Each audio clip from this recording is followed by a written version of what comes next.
Okay, so today I will be talking about how I felt, how I thought when Gen Z revolution happened a couple of months ago.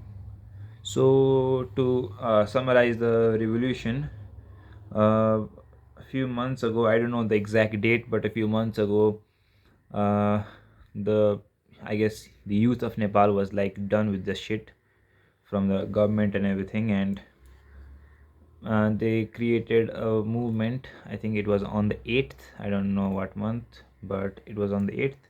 And uh, they organized a movement there, and it got bigger than I expected it to be. The on the day of the revolution, on the day of the, I forgot the word. What is it? There's a very beautiful word.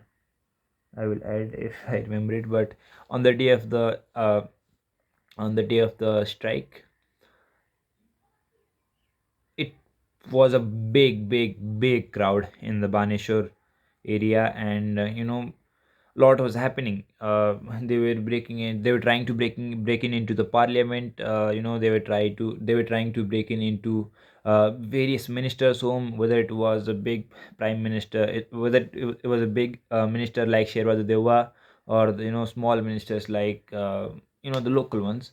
Everyone was everyone was a part of it, and it was crazy. It was absurd, and slowly everything escalated. I said slowly, but everything happened so quickly. uh, People died. They were shot by the police with a gun. uh, and this was a Gen Z revolution, so a lot of 17-year-old, 18-year-old students, high school students, college students were there, and they were brutally shot. They were it was it was absurd. I don't know who gave the order. People speculate that it was the prime minister, or people from outside, from India or America, or the bigger forces were involved in this as well. But in the end of the story is people died. Around 50 to 60 people died uh, in this whole thing, and it was scary. The parliament building burned, and in 2 days the government was overthrown. It was so crazy to see. Like, I expected the strike would last for days. I expected it to last like a week or more than that, but everything happened so quick. 2 days and the government was overthrown. Many parliament and many other government buildings were burnt.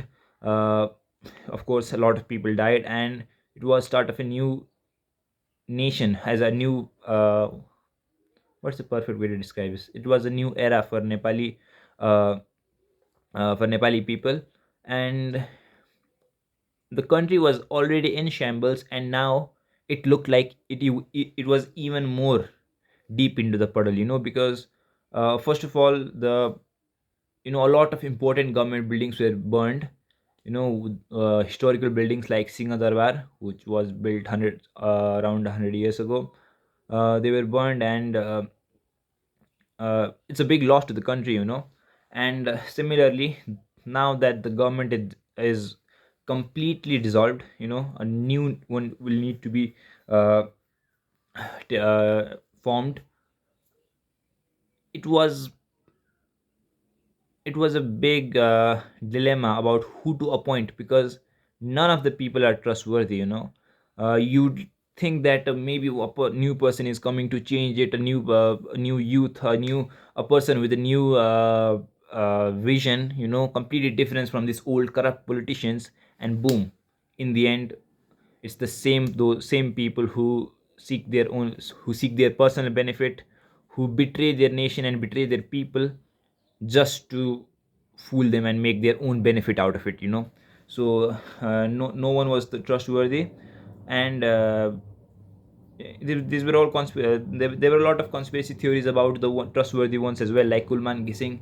People accuse him of doing a lot of corruption, and I don't know the details, of course, but no one is uh, with clean hands. So it was a big problem for who to appoint, what to do now, because you'd want reliable people, trustworthy people, but there were none.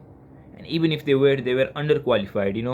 It was a movement led by the young people, so of course you wouldn't see much experience in young people, even if you found the competence or the skill or the qualifications required for it. So it was just crazily absurd uh, situation for our country.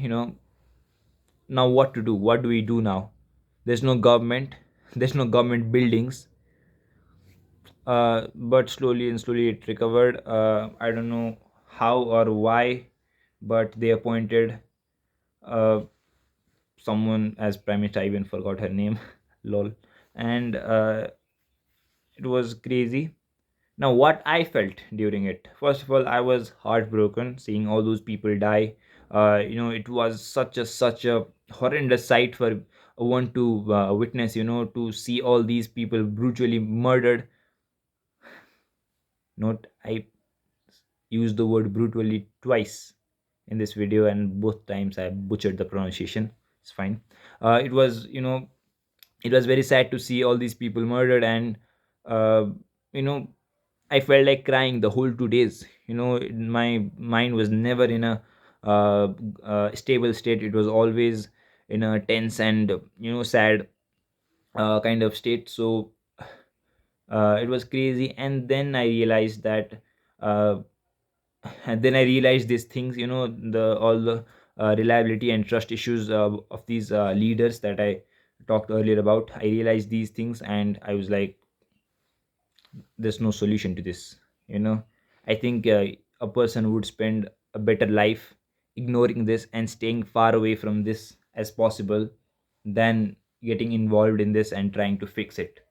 So that's what I thought. And going abroad to study was never on my list. Or should I say, I mean, it was in my list, but I never thought too serious about it. It would have been a possibility, but I was more than happy to stay here with my family. But after that, I thought, you know it's everything's a mess, everything's a trap.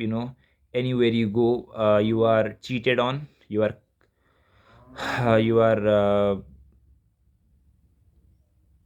everywhere you go, you are cheated on. You are, bloody hell, I forgot to speak. Okay, take three. Everywhere you go, you are cheated on, and you are just trapped by people seeking their own benefit and trying to scam you or fraud you. So it was crazy, and what I thought best was trying to live a life as far away from this as possible. So I'm thinking of going abroad to study. And I mean, yes, of course, there I will be cheated, and at the same things happen to me as well. But it will be a change, and I will be, my brain would be occupied for a couple of years. So yes, I think I want to do that. I think I want to move abroad and study there and work there and hopefully live there. So that's what I feel. When you see the bigger picture, it's also sad. How a country like Nepal, we are never in a good position politically. You don't know what's happening. You don't know uh, uh, what crazy thing will happen tomorrow. Someone getting killed, or new revolution, or some lot of minor inconveniences in your life which really build up and frustrate you. So yeah, I'm done with Nepal, and I think I want to go abroad. Yeah, that's the whole video. I did a lot of yapping, and probably a lot of it did not make sense, but I guess it's fine. This is day two of me saying making a random video.